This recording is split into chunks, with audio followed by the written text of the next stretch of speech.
That being said, as the segue, we're going to bring Mr. Gary Seal with TrueCon Communications back up here to discuss the A, B, C, D's, E's, and F's. Yeah, very good.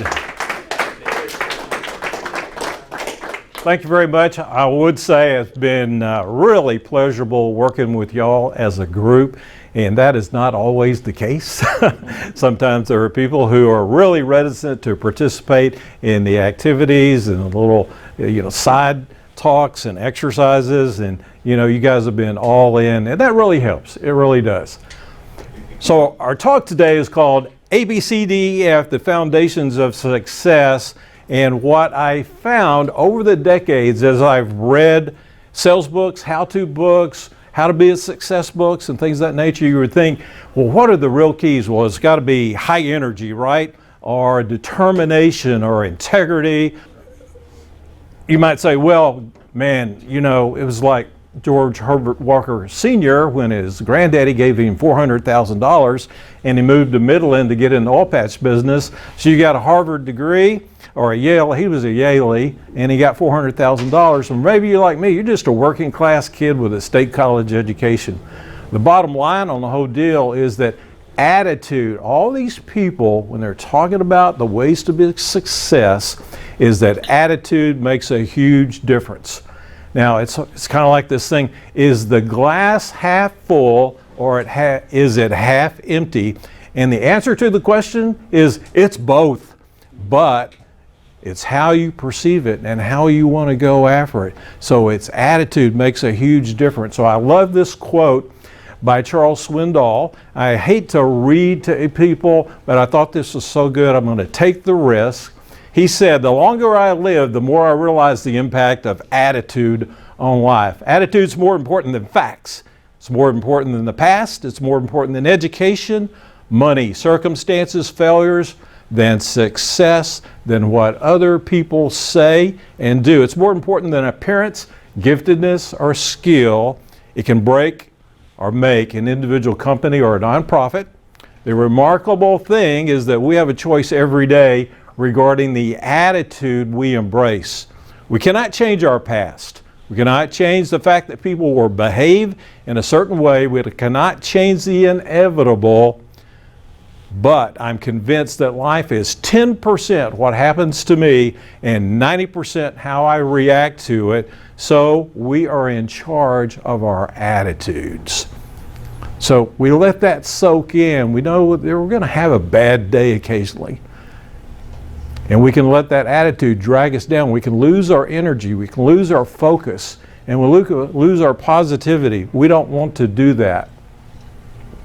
Well, one of my favorite characters from history is Teddy Roosevelt, and he was a guy that was wealthy. He went from being wealthy to broke when he tried ranching in the Dakotas. He lost everything. He went back. He recruited a force of Rough Riders in San Antonio, charged up San Juan Hill, and all of a sudden he was a national hero. And then through a set of circumstances, after he was New York City police commissioner, they didn't like him doing that because he was enforcing the rules. They made him governor. He got elected governor of New York. They didn't like him there because he was interfacing with the big financial institutions. So they put him on the national ticket with McKinley, saying, there's a job, as Garner said, Vice President of the United States, not worth a warm bucket of spit. And well, lo and behold, McKinley gets assassinated, and he's one of the most proactive, hard-working, interfacing type presidents that we've ever had. So he's on the side of Mount McKinley, right? Or he's there with the other presidents. So it's interesting, he said, it's better to do mighty things to win glorious triumphs, even when checkered with failure, than to rank with those poor spirits who neither enjoy nor suffer much because they live in a gray twilight that knows not victory or defeat. So you're to be congratulated. You're out here mixing it up in the marketplace. You're a go-getter. You're a meat eater. You make things happen. You are the public face of the company, and that's important.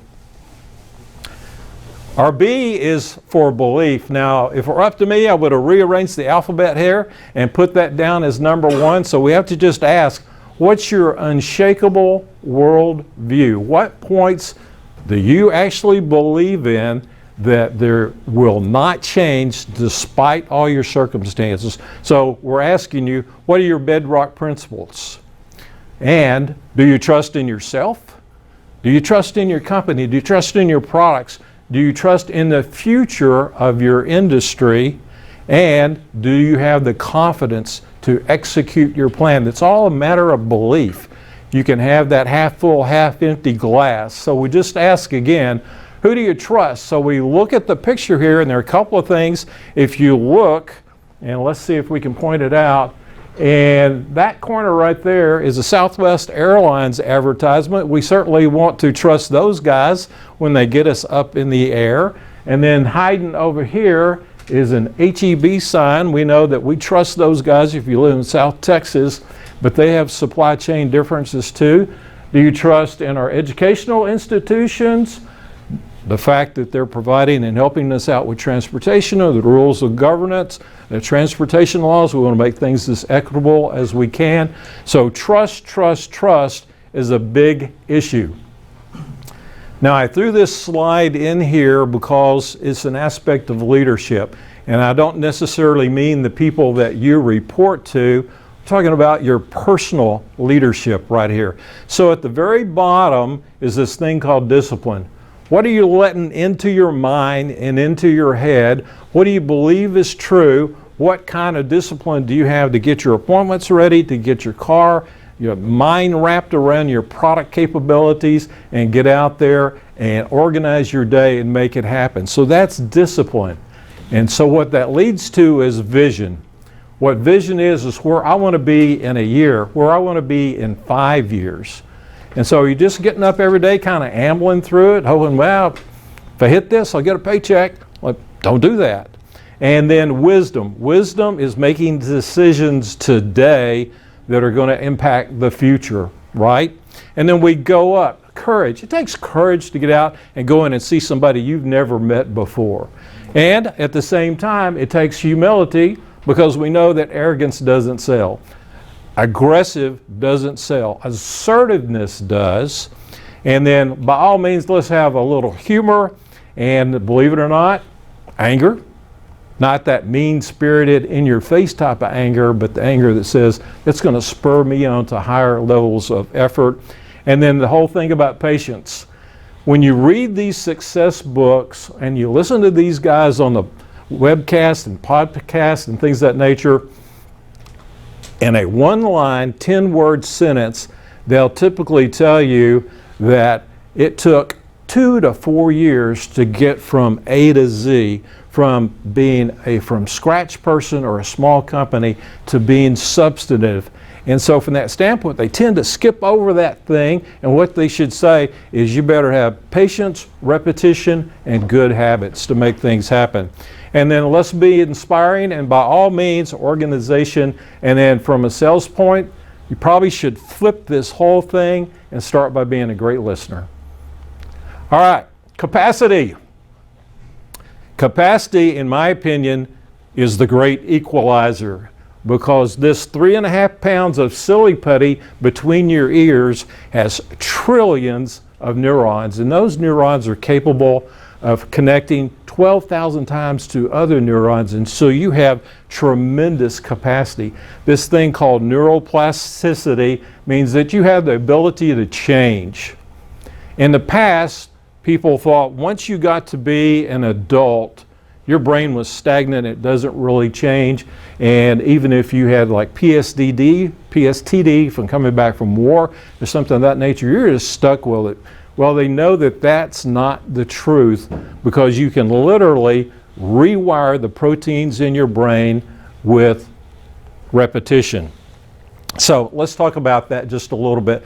Let's just say that you'll do anything in the world to avoid getting on the phone and picking up and making those cold calls, because man, you hate rejection and it just doesn't work. So you ID that, and you might go back all the way to childhood, for example, and your folks didn't teach you a great deal about self-confidence, or the ability to get up and interface with other people. And so you just say, I hate rejection, and as a result, I'm not going to do that. So we identify something that's holding us back from being a success in our world, the selling world. And then we draw a circle around it and we think about, okay, these things are holding me back, and these things are things that I know to be truth, that I've never died, anybody's ever died from picking up the phone and making a call. So what that means is that when you slow down and you literally write something out with your hand, it builds that memory in your mind, because you can think at about 1,000 words a minute.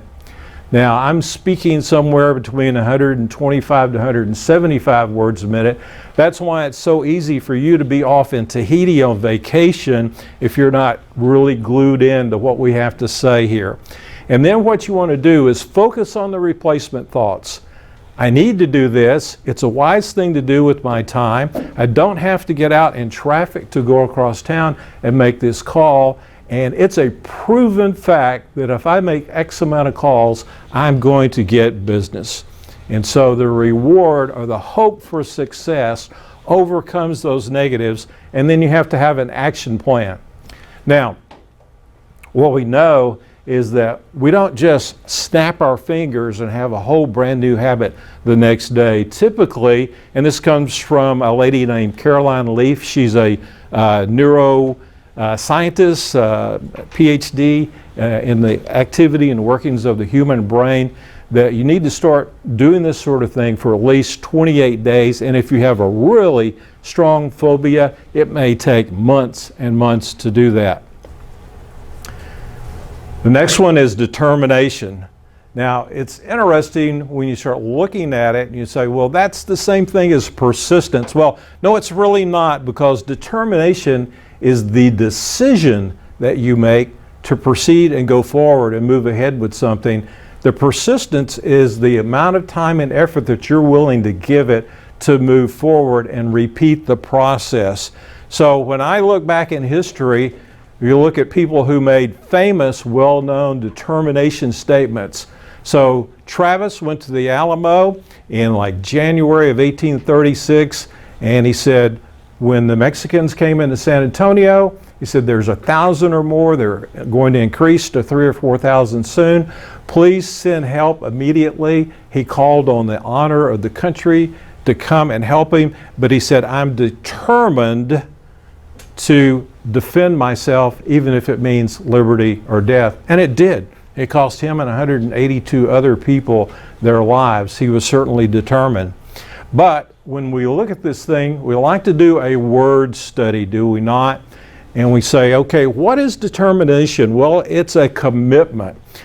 I have resolve. It means I'm not turning back. I've made a vow. I have loyalty to this. I'm accepting the responsibility. I have an obligation and a duty. So we take these points like a thesaurus and we focus back and we say, determination is a huge point in your future, because without determination, we just kind of say it's a relative world. We don't want to do that. Now, a story that I read that really made a big difference, and I think it's a great illustrative story, is that Lester Tenney was a sergeant in the U.S. Army at the start of World War II. The Japanese bombed Pearl Harbor in December. Just a few months later, they invaded the Philippines. And there were like 7,000 U.S. soldiers and 10 or 15,000 Filipino soldiers. Japanese invaded. They started pushing these guys up the Bataan Peninsula to the fact that they ran out of food, water, and ammunition. And as a result, the general in charge of that, a U.S. general, made the largest single surrender in U.S. Army history. And what happened next is the Japanese were brutal. They started marching all these guys up in 100+ degree heat with high humidity, kind of like Houston in July. But the problem is those guys they were sick, they had dysentery. If you fell out, your choices were either to be stabbed or beheaded. So there was no turning back. So Lester would look and he would say, if I can just make it to that palm tree, then I can make it. And then he'd turn and say, if I can just make it to that turn in the road. And all the time he was saying, my goal is if I can just get back to the United States, reunite with my wife, get an education, have a family, that's my goal. That'll sustain me. I'm determined. So he made it to the end. They put him in a camp, and then the Japanese sent him to the islands of Japan, and he worked in a coal mine for 12 hours a day. He subsisted on just 3 small cupfuls of rice with abusive behavior and beatings, but he survived from early 1941 up until August of 1945 by saying, if I get back, I'm going to get reunited with my wife, get a job, get an education, have a family. So they dropped the bombs on Nagasaki and Hiroshima. They released him. The Japanese surrendered, and they flew Lester down to Okinawa, and his brother flew over from the States. And Lester looked his brother in the eye and he said, here's my goal. Here's what sustained me. I just want to get back with my wife. And he goes, wait a minute. He goes, I got to tell you, Lester, your wife thought you were dead and she's married another man. So he didn't let that knock him down. He went back to the United States. He did remarry. He got a PhD, became a professor in the University of California, and he sought reparations from the Japanese government, and he actually got apologies. He never got any financial compensation, but the Prime Minister and the Secretary of State for Japan actually apologized for the way he was treated during World War II in the 50s. So that substantiation has a huge impact in your ability to continue and succeed. Enthusiasm. A lot of times we think enthusiasm is the high eyes. And remind me again, who's our high eyes in the room? I know there was 4 or 5. I see 5 or 6 right there. Okay.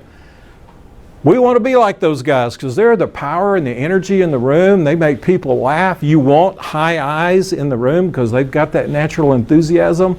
And you go, man, I just don't have it. I'm so dead serious, you know. I need a couple of beers just to think about loosening up. So this whole thing about having a high energy level and making good choices and taking risk and has charisma, overcoming fear, knowing your disc. I don't think you necessarily have to be the high I, but I think you just have to focus in on your personality strengths and come through, and that way you can show enthusiasm. I've mentioned a number of times, if you're an S, you don't want to be up here. That's not your thing. However, you do want S's on your team, and thank the Lord there's a ton of them, or we wouldn't have a meeting going on today. Who organized this thing? The ELS meeting? Okay. We have an oxymoron, huh? We got the high doing the organization. So there's an organization capability in there. The enthusiasm to make sure that the meeting went well and you had a great time, you got an education, you understand what the transitions are. Those are an aspect in enthusiasm. That's an important thing for you. EF, our final thing, is focus. So we use the iceberg illustration again, and we know it's so easy to get distracted these days, right? Some of the most famous people in the world that you ever heard of failed at certain things. Albert Einstein actually dropped out of high school and was a failed tutor before he ever got a PhD and won a Nobel Prize in physics. Theodore Roosevelt, as I mentioned earlier, was a failed rancher, flat broke, and finally ended up being president of the United States, one of the most noted presidents. Henry Ford entered into a auto building partnership around 1900 with some guys, and their company went broke. And then he reorganized Ford Motor Company about 1903, 1904, and by 1918 he refinanced it. The family bought it back out for, I think it was something like $82 million or $100 million, which was a huge sum in 1918. And then just a couple of years ago, they were worth in excess of $82 billion as a company. And the Ford family is still running the company. Edison invented the light bulb, right? He said, I didn't fail 10,000 times to build a light bulb. I just found 10,000 ways that didn't work. And then J.K. Rowling, if you're a reader, writer, or your kids read all those books, she was a single mom, as English as the second language speaker in one of the, like Spain, or what's the country just east of Spain, west of Spain?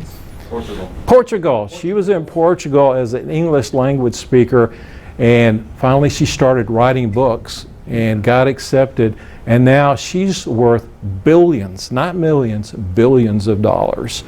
So this whole thing about return on investment and focus, you got to think about, where's the hope? The Pareto principle, right? Once again, you have an amazing, amazing brain that can work at, just light speeds. So it's so easy for you to get distracted.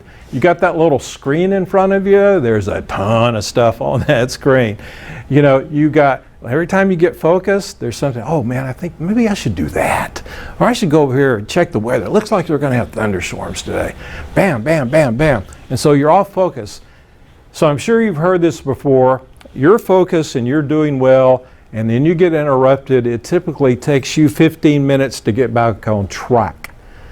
But a lot of times you go, oh no, not me. I can get back in 15 or like 2 minutes. Well, not always. If you track yourself, and you think, oh man, I think I'll just go over there and check Facebook or TikTok and watch this one little video series that I really enjoy, all of a sudden 20 minutes has slipped by. You just can't allow yourself to do that.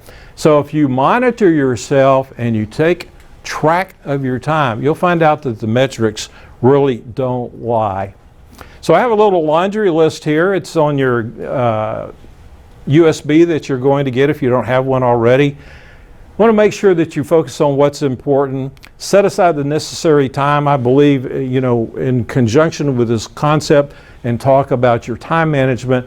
Time blocking really makes a difference. I'm going to set aside an hour, and I'm going to focus on LinkedIn from 7 to 8 in the morning before I get in the car and drive away. I've got 2 hours between these 2 calls. I'm going to make 3 cold calls in my general area and pick up some new names and things of that nature. Seek out expertise. There are people here who got a lot more experience in the area than you do. Ask a lot of questions, and then set up the right atmosphere and visualize the finished product. So the finished product is a successful sales month and a sales year. So once again, attitude, it's your choice.